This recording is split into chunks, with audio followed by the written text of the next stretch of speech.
ঠিক করে ব্যবহার করিস, প্যাকেটটা কিন্তু অনেক দামি, প্যাকেটটা অনেক ভালো, ছিঁড়ে ফেলিস না, রাস্তায় মাল ফেলে দিস না। ওই জন্য কি বলছে মা, handle this packet carefully, and কি, ছিঁড়ে ফেলো না, so that it may talk with not be সোমনাথের টর্ন, ভিডিও যাতে এটা একটু লেটে ছিঁড়ে না আসছে যায়। জাস্ট বিকজ অফ আমি বাড়িতে থাকতে পারছি না, একটা বিশেষ কাজে বারবার বাড়ি থেকে বাইরে যেতে হচ্ছে। বাট যেমনটা আমি কথা দিয়েছিলাম যে যেটা হবে কি হবে, যে টক উইথ সোমনাথে আস্তে আস্তে কনভারসেশন শুরু হবে। যেমন আগের ভিডিও দেখেছো যে টেন্স কত প্রকার, তার আগের ভিডিও দেখেছো যে প্রেজেন্ট টেন্স কি।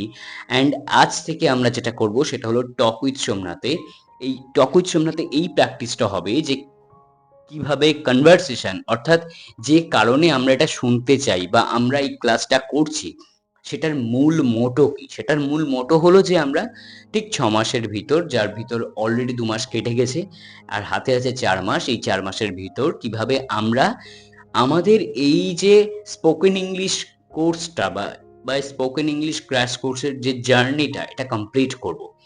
তো বেশি কথা না বাড়িয়ে আজকে শুরু করে দিচ্ছি আজকের ক্লাস। এবং আজকের ক্লাস খুব শর্টে হতে চলেছে, যার কারণে আগে থেকে আমি লিখে রেখেছি অ্যান্ড লিখে লিখে তোমাদেরকে বোঝানোর চেষ্টা করছি। তোমরা একটু মনোযোগ দিয়ে শোনো, বাড়িতে যেমন বলছি প্র্যাকটিস করে যাও। আমি শিওর যে তোমরা খুব শীঘ্রই শিখে যাবে খুব সিম্পলি কিভাবে কথা বলতে হয়। দেখো, অনেক কিছু অনেক জটিল ভাবে তো শেখানো যায়, কিন্তু সহজ করে বলা, সহজ করে শেখানো, সেটাই তো আসল কথা। তো যাই হোক, আজকে আমরা জানবো যে কিভাবে একটি কনভারসেশনকে আমরা কন্টিনিউ করতে পারি।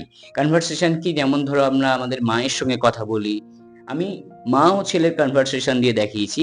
তোমরা তোমাদের বন্ধুদের সঙ্গে নানান কনভারসেশনে যেতে পারো।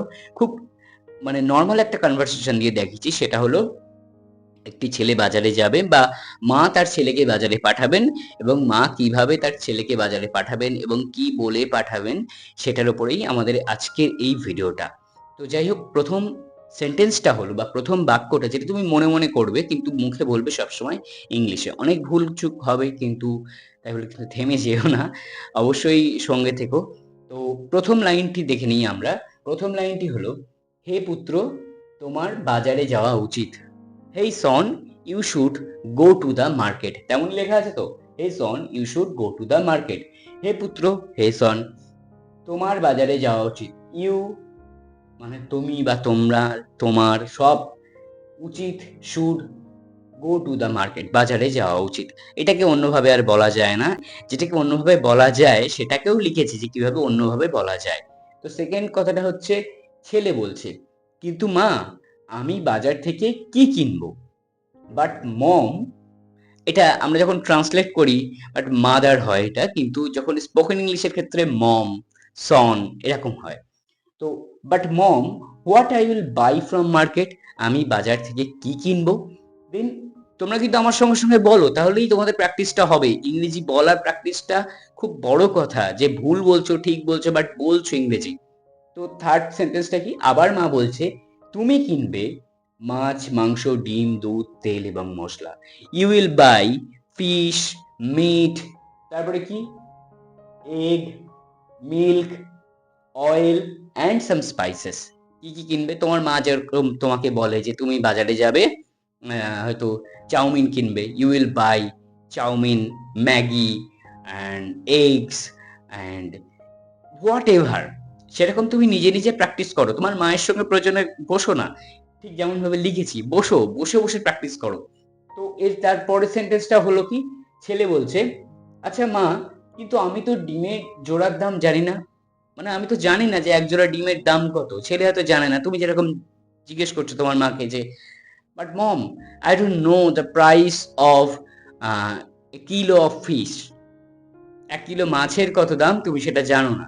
ঠিক সেরকম এটা সন বলছে, but mom, I don't know the price of a pair of egg, এক জোড়া ডিমের যে কত দাম সেটা তো আমি জানি না। এবার এক জোড়া ডিম মা তো তাকে নির্দিষ্ট একটা লিমিটেড টাকা দেবে। তোমার মাও যখন তোমাকে বাজারে পাঠাবে একটা লিমিটেড মানি দিয়েই পাঠাবে, তোমাকে নিশ্চয়ই বলবে না এই ক্রেডিট কার্ডটা নিয়ে যা বা ডেবিট কার্ডটা নিয়ে যা, যত ইচ্ছা বাজার করে আন, বাজার ধরে কিনে আন, তা তো নয়। একটা লিমিটেড টাকা দেবে, এবং এই লিমিট নিয়েই আমরা আজকে আমাদের কনভারসেশনটা তৈরি করেছি। খুব সহজে তৈরি করার চেষ্টা করেছি, সঙ্গে থাকো, দেখো পুরো ভিডিওটা। তো যাই হোক, এর পরে কি আছে, মা বলছে ওই 12 টাকার কাছাকাছি হবে। যখন তুমি তোমার মাকে জিজ্ঞেস করো, "মা এটার দাম কত? ১ কিলো মাছের দাম কত? ১ কিলো রুই মাছের দাম কত?" তখন তোমার মা কি বলে? ওই ৳২২০ কিংবা ৳৩০ র কাছাকাছি হবে। এটাকে খুব সহজে কিভাবে বলা যায়? That will be near about 12 rupees. এটা আমি ইট লিখেছি কারণ এখানে আমি লিখেছি এটা তাই। এটা যদি লিখতাম ওটা, যেরকম মা আমাদের বলে যে ওটা ৳১২ র কাছাকাছি হবে। That will be near about 12 rupees. কিন্তু এটা খুব কলোকাল ল্যাঙ্গুয়েজ এ কথা বলছি। মানে খুব রেয়ার, মানে খুব পথ চলতি ভাষা যাকে বলে, খুব সহজ কথা। এবার যদি একটু স্টাইলিস্টিক ইংলিশে কিভাবে আমরা বলতে পারি? এটা বলতে পারি পারহ্যাপস 12 রুপিস। পারহ্যাপস সম্ভবত ৳১২। মা কি বলে? ওটা ৳২৫০ কিলো হবে না সম্ভবত ৳২৫০? এরকম বলে তো। Perhaps 12 rupees. তারপরে কি? আবার মা বলছে, "আমি তোমাকে ৳৫০০ দেবো।" ওই যে বলেছিলাম মা লিমিটেড টাকা দেবে। মা লিমিটেডই তো টাকা দেন। তো বেশি, বেশি দিলে তুমি তোমার ইচ্ছেমতো খরচ করে আসবে। হিসেব দেখাবে না। তো মা লিমিটেড টাকা দিয়েছে। বলছে, "I shall give you 500 rupees." আমি তোমাকে দেব ৳৫০০। তারপরে কি বলছে? এবং ওই টাকার মধ্যেই সব কিনে আনতে হবে। তোমাকে একটা লিস্ট ধরিয়ে দেওয়া হয় অ্যান্ড তোমাকে কি বলা হয়? এই লিস্টের মধ্যেই বা এই টাকার মধ্যেই তোমাকে কিন্তু সবটা কিনে আনতে হবে। ঠিক এর ক্ষেত্রেও তাই হয়েছে। বেচারা ফেঁসে গেছে। কি বলেছে? তোমাকে ভালো করে দাম দস্তুর করা শিখতে হবে। You have to learn bargain well. তোমাকে ভালো করে বাজার করা শিখতে হবে, দাম দস্তুর করা শিখতে হবে। তারপরে মা কি বলছে? এবং ওই টাকার মধ্যেই সব কিনে আনতে হবে and you have to buy or you have to purchase all within that amount. ওই টাকার মধ্যেই তোমাকে সবকিছু কিনে আনতে হবে। এটা তোমার মা তোমাকে বলে তো যে তোমাকে এই টাকা দেবো, ওর ভিতর তোমাকে কিনে আনতে হবে। তুমি কিভাবে দাম দস্তুর করবে, তুমি কিভাবে বার্গেনিং করবে, দ্যাটস আপ টু ইউ, সেটা তোমার ব্যাপার। অ্যা ওখানে আমার দেখার কোনো মানে জায়গা নেই। তোমাকে বাজার করা শিখতে হবে কারণ ইন ফিউচার তোমারও সংসার হবে। তুমি যেহেতু স্পোকেন ইংলিশ শিখছো দ্যাট মিনস যে তোমারও একটু মানে বাজার ঘাট করা বলো, বাইরে গিয়ে কথা বলা বলো, সব ইন্টারেস্ট আছে। তুমি জীবনে শাইন করতে চাও, উন্নতি করতে চাও। আর উন্নতি করতে গেলে টাকা বাঁচাতে হবে। আর টাকা বাঁচানোর মূল ফর্মুলা কি? বাজার করতে গেলে বার্গেনিং করে বাজার করতে হবে। নয়তো ৳৩০ র মালটা তোমাকে ৳৫০ যে কেউ বলে দেবে বাইরের মার্কেটে গেলে। যেরকম আমি এক জায়গা থেকে আরেক জায়গায় এসেছি, এখানে দাম দস্তুর অনেক বেশি। কিন্তু তাও আমাকে বার্গেনিং করে, করে কিছুটা অন্তত কমাতে হয়। আমি যে বসিরহাটে ছিলাম, বসিরহাটের মতো এই শহরটার দাম ওরকম এত কম নয়। এখানে অনেকটা দাম হাই। সবকিছু বসিরহাটে যদি ৳২২ য় ৫০০ গ্রাম মুড়ি পাওয়া যেত, এখানে ৫০০ গ্রাম মুড়ির দাম অন্তত ৳৩০। কিন্তু এই ৳৩০ টা কমিয়ে, কমিয়ে আমাকে ৳২৬ করতে হয়। এই জানি এখানে থেকে কিনেছি, ওখান থেকে কিনেছি। এখন ১০ টা কথা বলতে হয়। যাই হোক, জোকস অ্যাপার্ট, এর পরের সেন্টেন্সে আমরা চলে যাচ্ছি। পরের সেন্টেন্সটা কি? তুমি তোমার সাইকেলটি নাও। মা আমাদের বলে না, তুমি তোমার সাইকেলটা নাও। Take your bicycle. এই পর্যন্ত হলো কিন্তু। হ্যাঁ, তারপরে কি বলছি?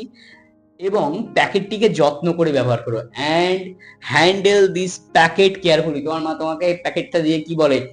ছিঁড়ে মিড়ে ফেলিস না যেন, ঠিক করে ব্যবহার করিস। প্যাকেটটা কিন্তু অনেক দামি, প্যাকেটটা অনেক ভালো। ছিঁড়ে ফেলিস না, রাস্তায় মাল ফেলে দিস না। ওই জন্য কি বলছে মা? Handle this packet carefully and কি?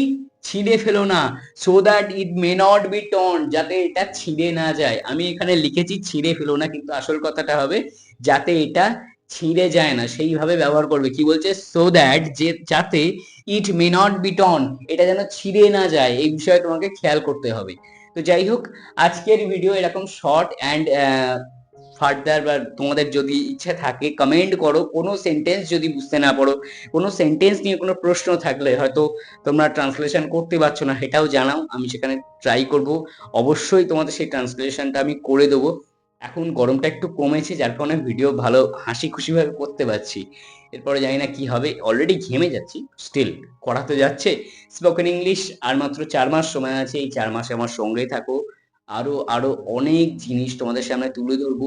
আজকে একটা কনভারসেশন দেখিয়েছি, মা ও ছেলের কনভারসেশন। এরপর দিন বাবা ও ছেলের কনভারসেশন দেখাবো। বাবা আরো বেশি প্র্যাকটিক্যাল মায়ের থেকে। মার তো একটা সফট কর্নার থাকে যে বাবা বাছারে, ঠিক আছে ভুল করে বলেছিস ক্ষমা হয়ে যায়, কিন্তু বাবা তো ক্ষমা টমা করে না অত বেশি, ভালোবাসে বাট ক্ষমা করে না। বাবা কি করে? বেশ ভালোই শাস্তি দেয়। তো বাবা ছেলের শাস্তি এবং বাবা ও মেয়ের ভিতর যে ভালোবাসা, সেসব নিয়েও আমরা কনভারসেশনে তুলে ধরবো, যাতে তোমারও শিখতে ভালো লাগে, আমারও শেখাতে ভালো লাগে। তো যাই হোক, টক উইথ সোমনাথের ভিডিও আজ এই পর্যন্তই। কেমন লাগলো ভিডিও জানাও, কমেন্ট করে যাও। চ্যানেলটাকে অবশ্যই সাবস্ক্রাইব করে নাও, না হলে এইরকম হাসতে খেলতে স্পোকেন ইংলিশ কোর্স করতে পারবে না। আমি যেখান থেকে করেছিলাম সেই স্যারও আমাদেরকে এইভাবে শিখিয়েছিলেন। যখন আমি ইংরেজি নিয়ে পড়াশোনা করেছি, আমি ওরকম হাসতে খেলতেই পড়াশোনা করেছি। তো সবাই খুব খুব খুব ভালো থেকো। দেখা হচ্ছে পরদিন নতুন কোনো ভিডিওয়। টাটা। তো যাই হোক, পডকাস্ট এই ছাতা।